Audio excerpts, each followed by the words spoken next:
મિત્રો, જો તમે રાઇટ ટુ એજ્યુકેશનમાં પોતાના બાળકનું ફોર્મ ભર્યું છે અને પહેલા રાઉન્ડમાં તમારા બાળકનું નામ નથી આવ્યું, તો બીજા રાઉન્ડ માટે તમે બાળકની સ્કૂલની પસંદગી કરી હશે, સ્કૂલ ચેન્જ કરી હશે અને તમે વાટ જોતા હશો કે બીજા રાઉન્ડનું પરિણામ ક્યારે બહાર આવે અને ક્યારે તમારા બાળકનું એડમિશન થાય. તો આપણે આ વિડીયોમાં એ જ ચર્ચા કરવાના છીએ કે બીજા રાઉન્ડનું પરિણામ કઈ તારીખે જાહેર થશે.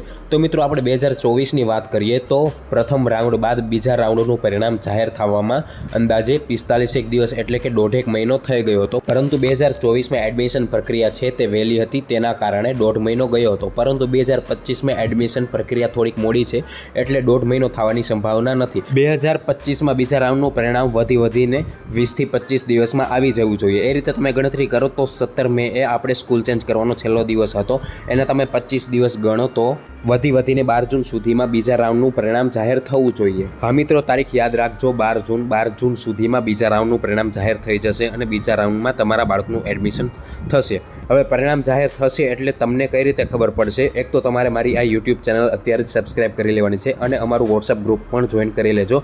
લિંક ડિસ્ક્રિપ્શનમાં મળી જશે, કારણ કે જ્યારે બીજા રાઉન્ડનું પરિણામ જાહેર થશે ત્યારે હું આ બંને માધ્યમથી તમને માહિતી આપીશ, જેથી તમને સૌથી પહેલાં માહિતી મળી જશે.